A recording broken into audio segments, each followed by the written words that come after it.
My birthday dinner. Mom whispered to Dad. While everyone's here, tell your son to go change the locks. Her apartment.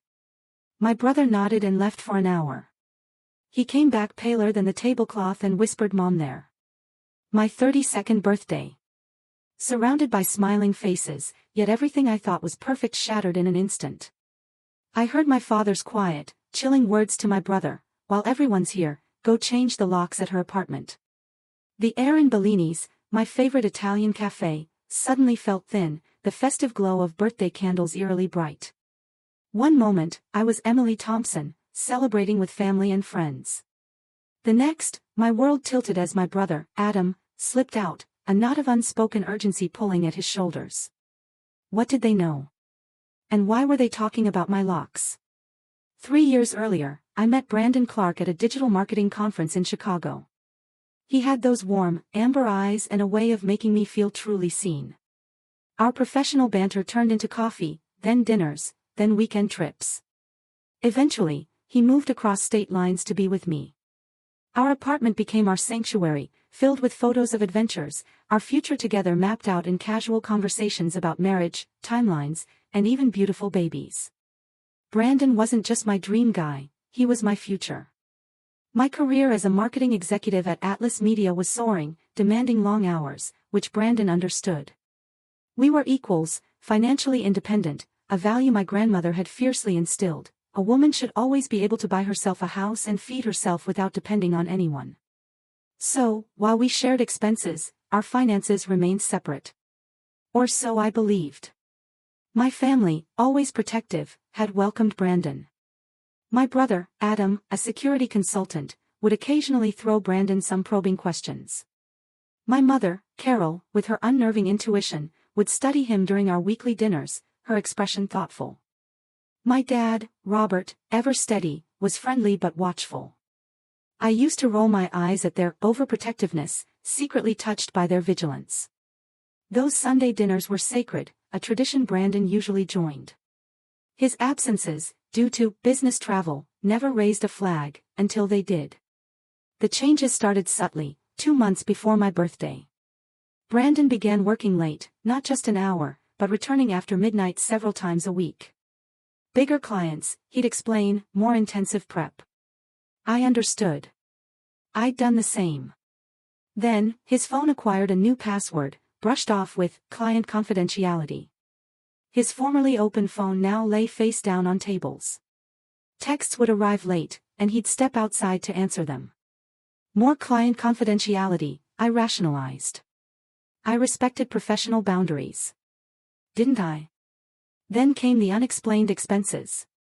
Small restaurant charges in unfamiliar neighborhoods, rideshare trips at odd hours, small jewelry purchases. When I asked, his explanations came quickly, confidently: networking events, transport for clients, a gift for my sister. He was so smooth, he made me doubt my own suspicions. Physical affection dwindled. Less frequent kisses, shorter embraces. Work stress, he'd say. New fitness regimen. Seasonal allergies. Each excuse, alone, seemed reasonable. Weekend plans, our cherished Saturday coffee and farmers market ritual, evaporated. Client emergency, sudden business trip, helping a friend move. My 32nd birthday loomed, and Brandon grew ever more distant. The final blow came 3 days before, when he regretfully informed me he couldn't attend my birthday dinner. An emergency strategy session with a client worth millions. He looked genuinely torn. We'll celebrate, just us, this weekend, babe. Anywhere you want to go. I nodded, swallowing a bitter disappointment. My family, sensing my mood, sprang into action. Carol reserved a private room at Bellini's, inviting my closest friends. Don't worry about Brandon, she'd said, an odd edge to her voice. We'll make sure your day is special. I didn't realize then she wasn't just being supportive. She was preparing for battle. The week leading up to my birthday was a series of accumulating storm clouds. Doing laundry, I found a receipt for an $800 purchase at Cassandra's Jewelers in Brandon's jacket. Our anniversary had passed 2 months prior with just flowers and dinner. When I casually mentioned it, he snatched the receipt. That was supposed to be a surprise for your birthday. Thanks for ruining it. I apologized, guilt flooding me for snooping, for ruining a surprise. But his anger felt off Mom's face, but true to form, Eleanor simply thanked Brittany for coming and complimented Mia's dress. The seating arrangement had been carefully planned. I had placed my parents at the center of the main table with their oldest friends flanking them. Daniel, Brittany, and Mia were seated at one end, while Sarah and I were at the other, with extended family and friends filling in.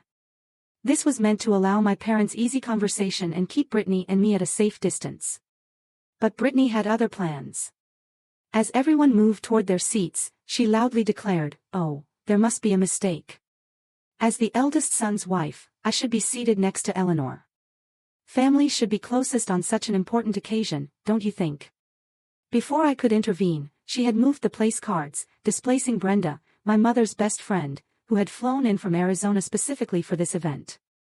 The ripple effect forced several other guests to shuffle positions, creating confusion and awkward glances. I caught Sarah's eye across the table, and she subtly shook her head, warning me not to make a scene. Throughout the appetizer course, Brittany dominated the conversation, repeatedly steering it toward her recent achievements. She had just been promoted to marketing director at her father's company, though everyone knew it was a position created specifically for her with no real responsibilities. "It's just so rewarding to be recognized for hard work," she said, looking pointedly at me. "Not everyone understands the dedication it takes to succeed in the corporate world. Some people choose easier, more creative paths, which is fine, too, I suppose. My father, Arthur, ever the diplomat, tried to include me. Chloe just completed a major branding project for that new tech startup. What was it called again, sweetheart?" Before I could answer, Brittany cut in. "Oh, Arthur, speaking of technology, did I tell you about the new partnership I negotiated with Tesla? Daddy says it's the biggest deal our company has ever made." The conversation continued in this vein, with Brittany interrupting, redirecting, and subtly undermining anyone else's contributions, particularly mine. I focused on making sure the service ran smoothly, quietly conferring with waitstaff about timing and special dietary needs. It was during one of these moments, as I returned to my seat from speaking with the head waiter, that I noticed something odd. Brittany had left the table briefly, claiming she needed to freshen up. As she returned, I saw her reach into her oversized designer handbag and carefully tuck something into an inner pocket. From my angle, I caught a glimpse of what appeared to be a second wallet, different from the red leather designer wallet I'd seen her use earlier when she ostentatiously left an overly large tip for the coat check attendant.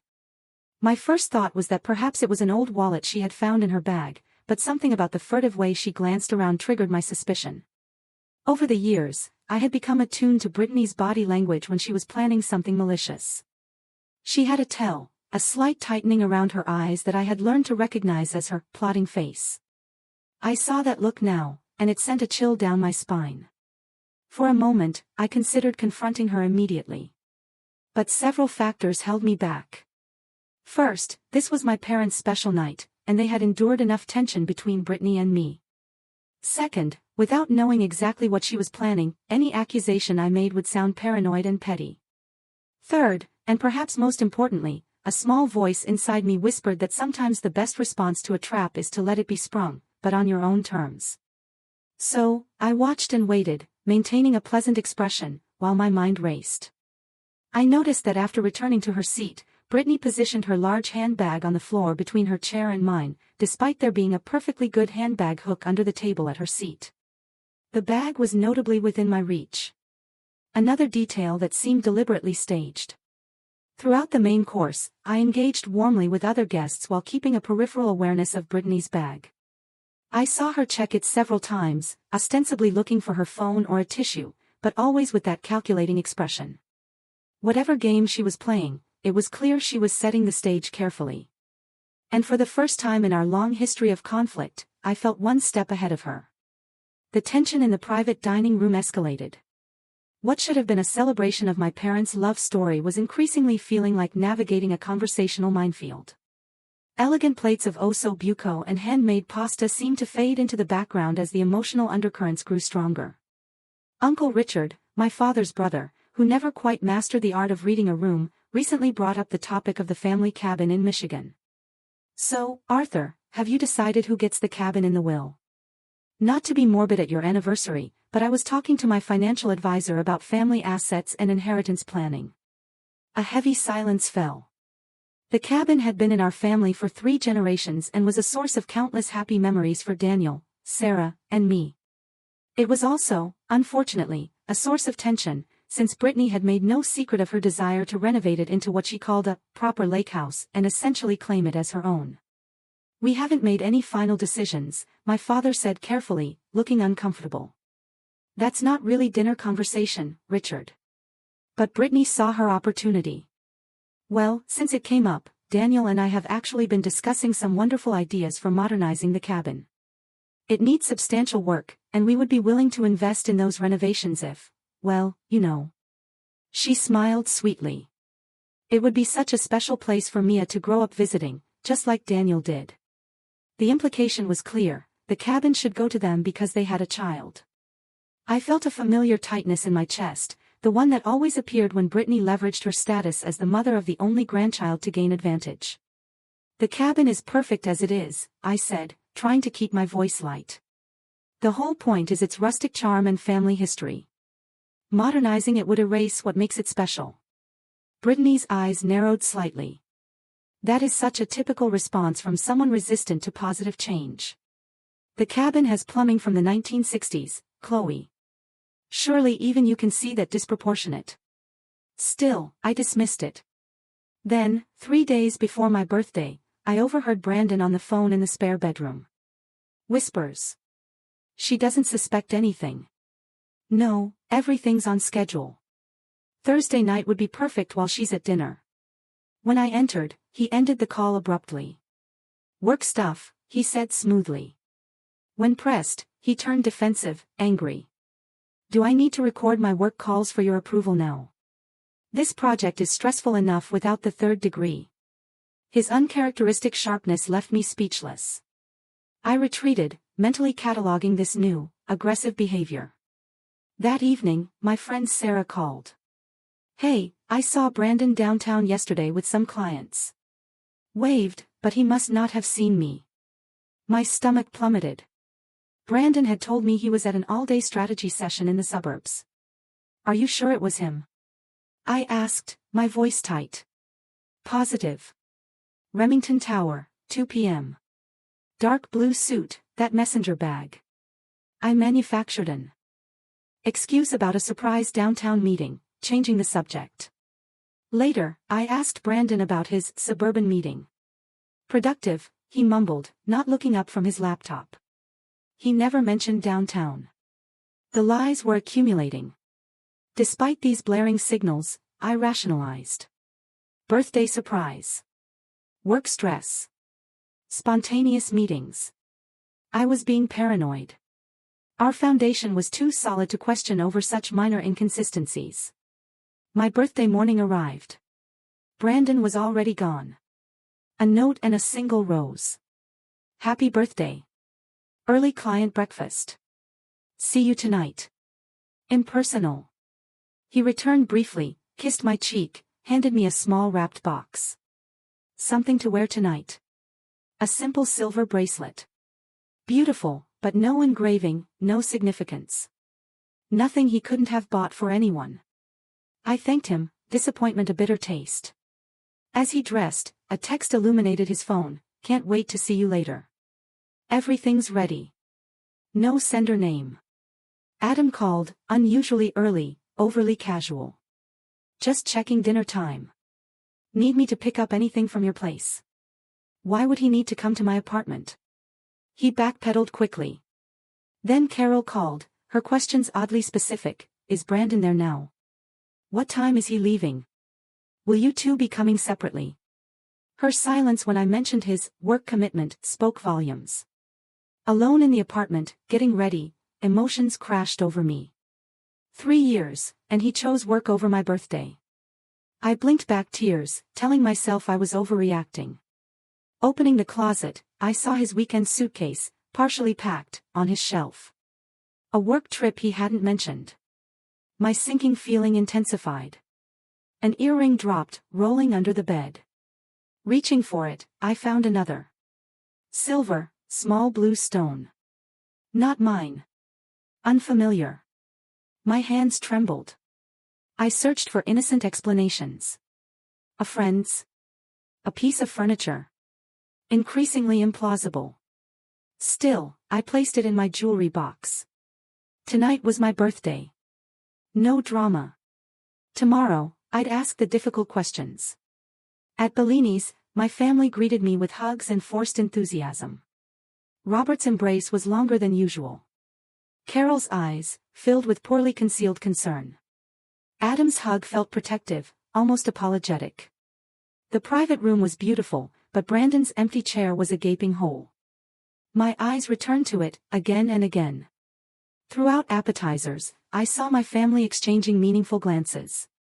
Adam checked his phone, typing rapid responses. Carol's cheerfulness never reached her eyes. Robert asked unusually detailed questions about my apartment building security, cameras, access codes. He waved off my questions, just thinking about urban safety. You can never be too careful. Their behavior intensified my unease. They knew something. Tension permeated the celebration like invisible smoke, suffocating the festive atmosphere. Midway through our main course, Carol's phone chimed. Her face paled. She leaned towards Robert, whispering urgently. Their intense conference lasted minutes, expressions growing troubled. Robert nodded grimly, then turned to Adam. While everyone's here, he said quietly, clearly, go change the locks at her apartment. Adam nodded, stood, and apologized about an emergency call. He squeezed my shoulder, his expression betraying concern, not birthday wishes. My mind raced. Why change my locks? The only logical explanation sent ice through my veins. They believed Brandon posed a threat. Memories flooded back. His secrecy. The packed suitcase. The password-protected phone. That mysterious jewelry receipt. The unfamiliar earring. Pieces clicked, forming a horrifying mosaic. I remembered Brandon asking about my investment accounts, my passwords, my statements. I thought he was interested in our future. Then, other realizations. My grandmother's diamond earrings, an expensive watch, commemorative coins from my father, all gone, attributed to misplacement. My stomach clenched. Brandon had pushed me to add him to the lease 6 months ago. I declined, citing Grandma's advice about keeping my apartment in my name. He'd been furious. I excused myself to the restroom, locking myself in a stall, trying to control my breathing. My hands shook. I almost called Brandon, but checked my phone first. A text from an unknown number. Your boyfriend isn't who you think he is. Check your bank accounts. Legs unsteady, I returned to the table, forcing a smile. My friends and family redoubled their efforts to distract me. Sarah launched into a workplace drama. Mia demonstrated card tricks. Carol encouraged memories. Their transparent attempts only heightened my anxiety. Carol checked her watch repeatedly. Robert stepped outside for calls, returning with a tightened jaw. Conversation grew loud, artificial, as if volume could compensate for the tension. 45 minutes passed. No word from Adam. His absence stretched far beyond a simple lock change.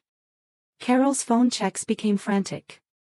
Robert called Adam, catching fragments, should have been back. What did you find? How serious? The gift-giving began. I opened presents mechanically, thanking everyone, feeling increasingly disconnected. These normal rituals felt surreal against the backdrop of growing dread. My friend Jessica described her gift, a leather journal. I noticed my parents exchanging worried glances at another text. Carol's knuckles whitened around her phone. Shouldn't Adam be back by now? I finally asked, unable to maintain the pretense. It doesn't take an hour to change locks. An uncomfortable silence. Robert cleared his throat, preparing his response. I didn't let him. What's happening? Why are you changing my locks? What do you know about Brandon that I don't? Sweetheart, Carol began, reaching for my hand. We should discuss this privately. No. My voice rose despite the restaurant. I want to know now. What is going on that requires changing my locks during my birthday dinner? The painful silence stretched. Robert sighed deeply. We received some concerning information about Brandon today. We wanted to secure your apartment before the private room door opened, interrupting him. Adam entered, his face grim. He approached our parents, whispering urgently. I caught fragments, Mom, there's someone else there. And that's not all. My family huddled, expressions growing troubled. Whatever Adam discovered clearly exceeded their worst expectations. I stood abruptly, chairs scraping. Tell me what's happening right now. I demanded, advancing.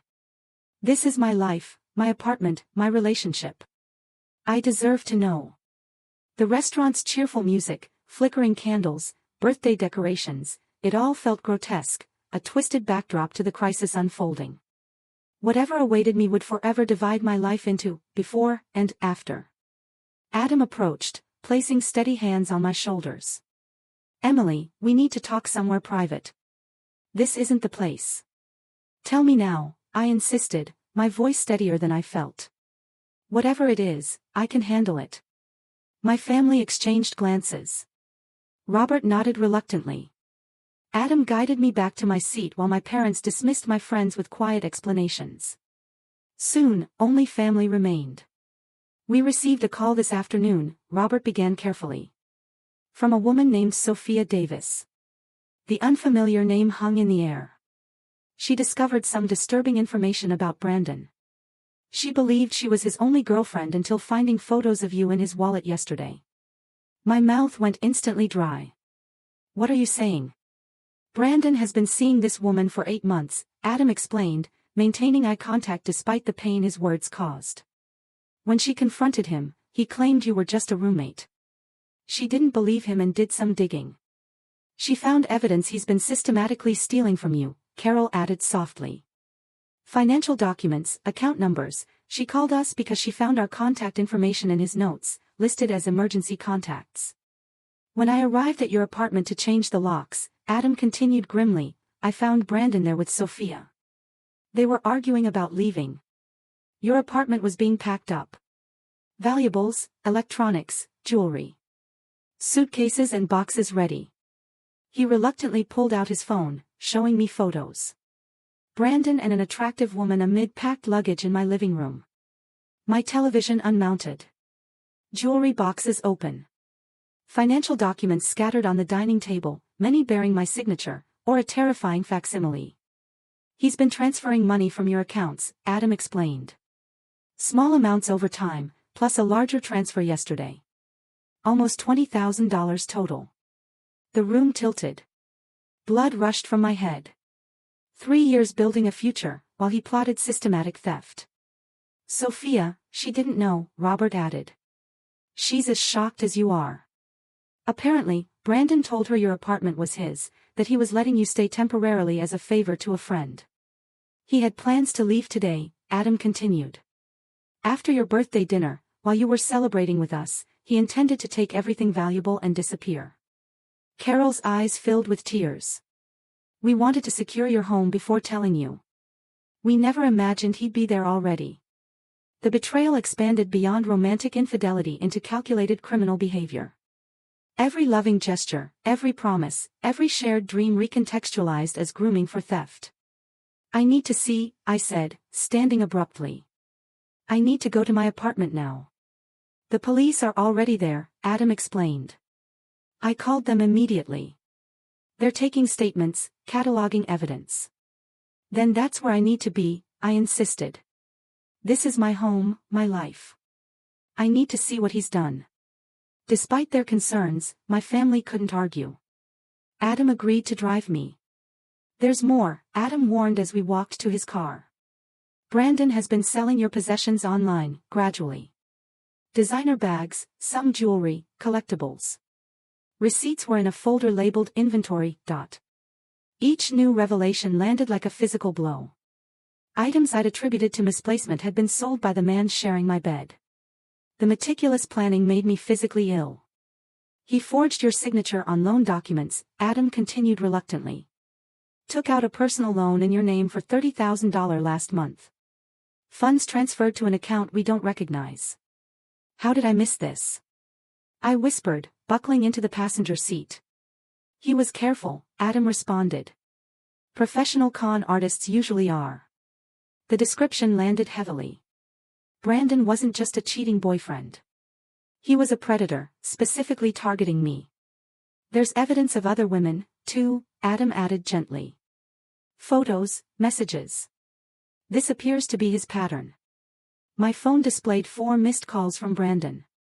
As we pulled into my apartment complex, a 5th came through. I declined it.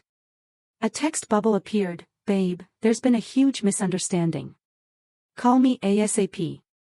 An unfamiliar car, Sophia's, occupied my assigned parking space. 2 police cruisers flanked it, their presence both reassuring and humiliating. My deception would now become official record. I straightened my spine, determination replacing shock. Whatever awaited inside, I would face it. Adam beside me, my parents following, officers awaiting, a support system Brandon had never anticipated. He expected to disappear while I celebrated obliviously. Instead, he would face exactly what he had created. Ready? Adam asked, hand on my shoulder. I nodded, stepping toward my building with steadier steps than I expected. 3 years of lies were about to meet their reckoning. The locksmith Adam hired worked quickly, installing new deadbolts, providing fresh keys. The old keys, now useless, dangled from Adam's chain. Using the new key felt symbolic, reclaiming ownership of a space almost stolen. Upon opening my apartment door, the animated voices inside instantly silenced. My living room, normally immaculate, resembled a staging area. Suitcases by the door, boxes lining the wall, valuables gathered on the dining table. Seeing my possessions organized for theft was surreal. Brandon stood near the balcony door, his face transitioning from argumentative to shocked as I entered with Adam and 2 officers. Sophia, copper-haired, sat on my sofa, eyes red from crying. Emily. Brandon recovered quickly, his voice shifting to relieved. Thank God you're here. This crazy woman broke into our apartment claiming to be my girlfriend. The police aren't listening. Tell them we're together. His performance was flawless, concerned boyfriend seeking help against a deranged intruder. Had I not seen Adam's photos, heard my family's explanations, his act might have convinced me. Save it, I responded coldly. I know everything. Brandon's expression faltered, then recalibrated.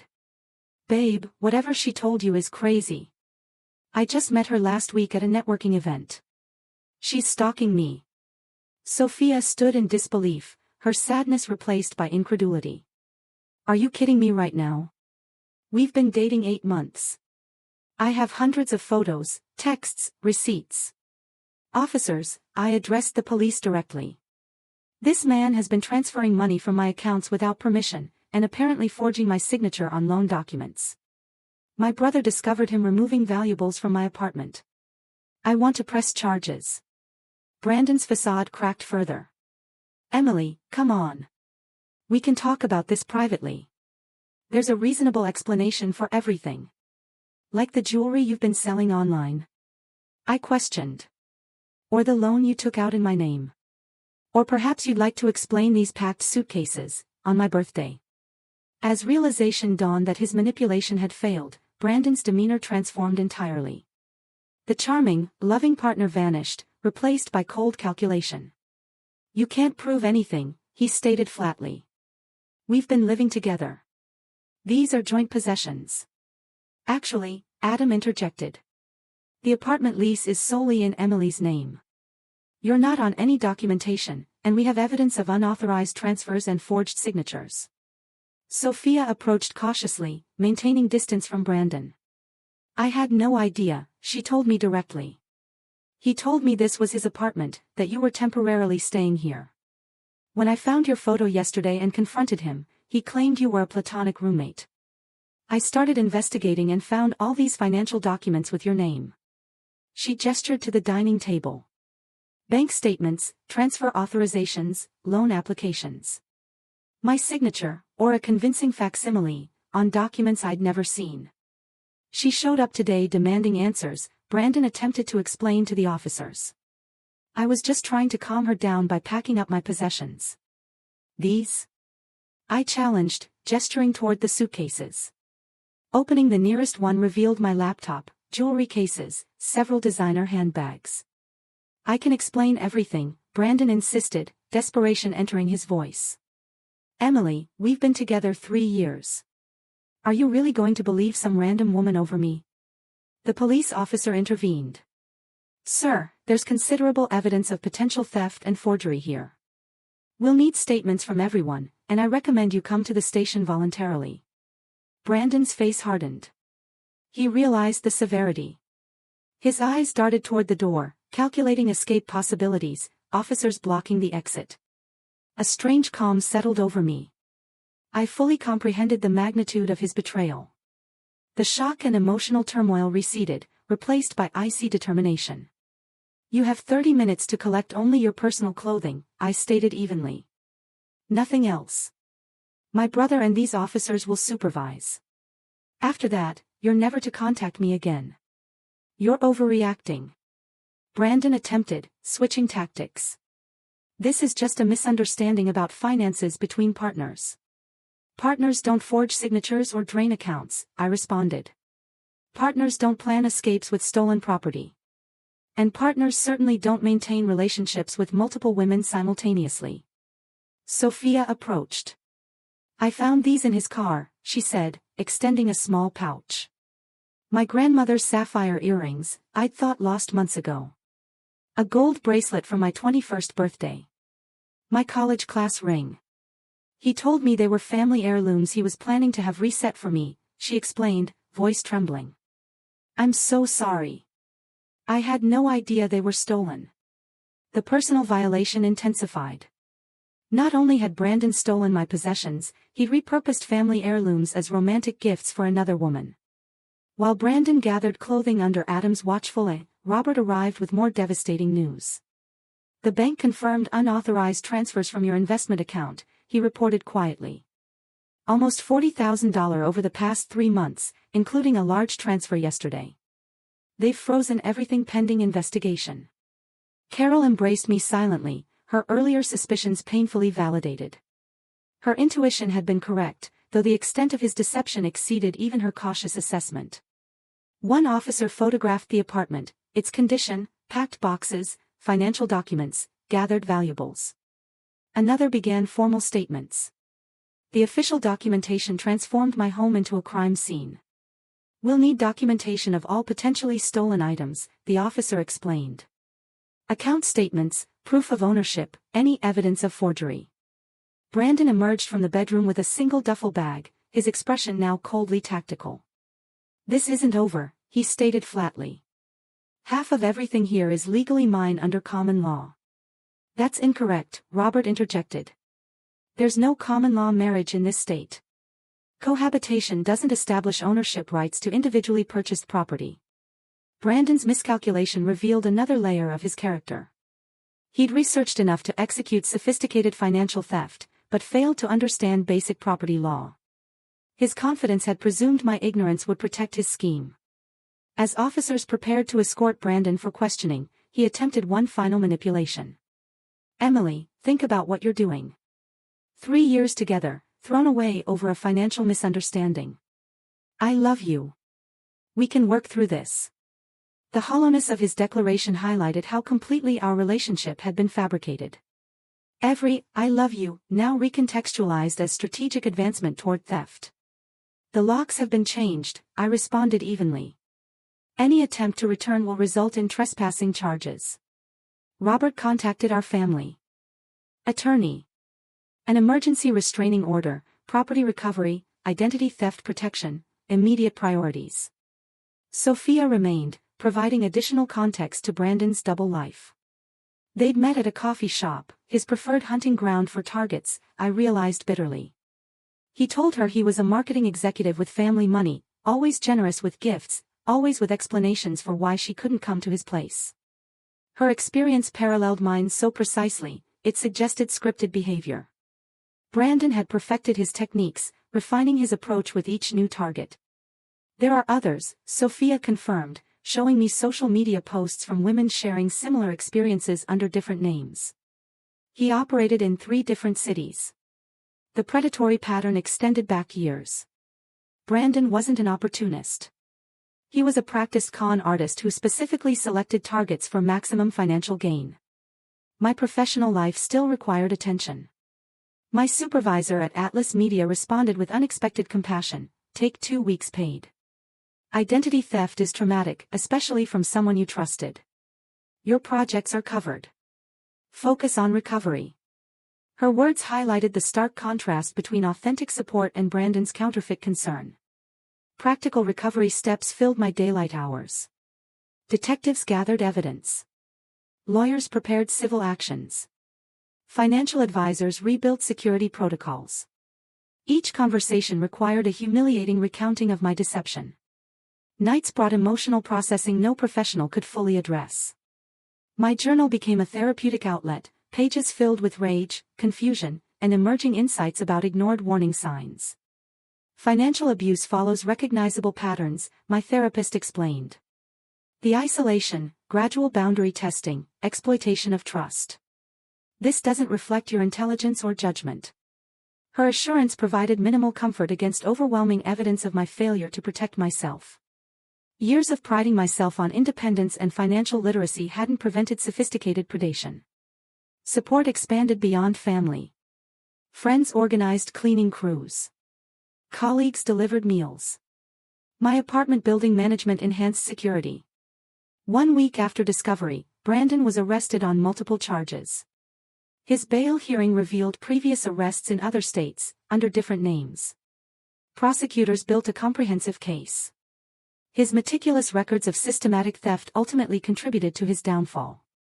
Adam temporarily moved into my spare bedroom, providing security and practical support. His protective presence allowed a gradual rebuilding of safety within my home. Daily discoveries of Brandon's deception continued. Hidden storage units containing items missing months earlier. Email accounts revealing networking with other con artists. Offshore transfers. The comprehensive betrayal extended beyond romantic deception into existential questioning. If someone could convincingly fake love for 3 years, what other relationships might prove illusory? What instincts could I trust when my judgment had failed so catastrophically? These questions formed the foundation for recovery. Financial resources could be rebuilt. Legal consequences pursued. But trust required more complex reconstruction, beginning with rebuilding trust in myself. 6 months after my birthday revelation, tangible progress emerged from chaos. Financial recovery advanced steadily through insurance claims, civil judgments, and recovered assets. Approximately 60% of stolen funds returned. Legal proceedings against Brandon gained momentum as additional victims came forward. My apartment underwent a complete transformation. New furniture, different paint, rearranged layout. The space that once triggered painful memories gradually became a sanctuary again. Professional advancement provided unexpected healing. "You rebuilt from scratch," my director noted during my performance review. That resilience translates directly to leadership capacity. 1 year after the betrayal, perspective gained clarity. My 33rd birthday celebration, an intimate gathering at a new restaurant, contrasted sharply with the previous year's devastation. "A year ago today," Carol toasted, "we thought we were protecting you from loss. Instead, we witnessed your incredible rebirth. I've never been prouder." The journey toward that rebirth required intentional reconstruction. Financial security now included quarterly credit monitoring, enhanced verification, and regular consultation with an identity theft specialist. Physical security encompassed an advanced apartment system, strategic social media privacy, and comprehensive background checks for potential relationships. Precautions that initially felt like paranoia gradually integrated into my normal routine. Emotional security proved most challenging, yet most crucial. Therapy sessions evolved. Journaling documented progress from raw victimhood through anger toward eventual perspective and integration. "The experience doesn't define you," my therapist reminded me. "It informed your growth, but doesn't determine your capacity for future connection." Relationships with family transformed through shared adversity. Weekly dinners became cherished traditions. Carol's intuition earned newfound respect. I always knew something felt off about him, she admitted. But I couldn't identify specific concerns beyond instinct. I questioned my own judgment. That makes two of us, I responded, a newfound ability to find humor in painful truth marking a significant healing milestone. Adam's protective instincts balanced with respect for my independence. Robert's steady wisdom provided a foundation. His example of healthy masculinity helped preserve my ability to eventually consider trusting men again. Personal growth extended beyond relationship patterns. Therapy revealed people-pleasing tendencies, excessive self-reliance, perfectionism, all creating vulnerabilities. The warning signs were there, I journaled. Not just his behaviors, but my discomfort I repeatedly dismissed. I prioritized relationship success over personal truth. Never again. Learning to honor. Internal warning systems became critical: physical sensations of unease, emotional discomfort with explanations, cognitive dissonance between words and actions. These subtle signals now received immediate attention, rather than rationalization. Dating remained a distant consideration until 18 months after discovery. Initial attempts felt mechanical, hypervigilance preventing authentic connection. Gradually, careful selection and appropriate pacing allowed tentative steps toward potential partnership, though with radically different expectations and boundaries. I'm not looking for someone to complete me or fulfill a specific role, I explained to Michael, the first man I dated seriously post-Brandon. I'm whole independently. A relationship would be complementary, not foundational to my identity. Compatibility replaced completion as a primary objective. Healthy skepticism balanced with openness. Verification accompanying trust. Trust should be earned incrementally, my therapist advised, not given completely upfront or withheld permanently. It's a dynamic process requiring ongoing confirmation. 2 years after the betrayal, life rebuilt on a more authentic foundation. Career advancement continued through intentional development. My home reflected genuine personal preferences. Relationships, platonic and romantic, developed at an appropriate pace with healthy boundaries. Most importantly, my relationship with myself strengthened through adversity. Self-trust gradually rebuilt through consistent self-honoring choices. Internal wisdom received attention previously reserved for external validation. My personal values clarified through contrast with their violation. The experience that once threatened to define my life story gradually integrated into a broader narrative, a painful chapter, rather than the entire book. Victimhood transformed into survivorship, then eventually into thriving beyond mere recovery. The lessons proved valuable: trust your intuition, even without concrete evidence. Value family and friends who see truth when you're blinded. Recognize strength emerges from surviving the unsurvivable. Understand freedom exists in releasing relationships that require sacrificing authenticity. Build a life on foundations you control entirely. These truths emerged not as bitter warnings, but as empowering guideposts, directing future choices toward greater authenticity and self-protection, without sacrificing openness to genuine connection. Life rebuilds differently after profound betrayal, not replicating what existed before, but creating something stronger, more authentic, and ultimately more satisfying than what was lost. Have you ever experienced a betrayal that fundamentally changed your perspective on trust? Or had that gut feeling, that flicker of intuition, you initially ignored? Share your story or thoughts in the comments below. I'm listening.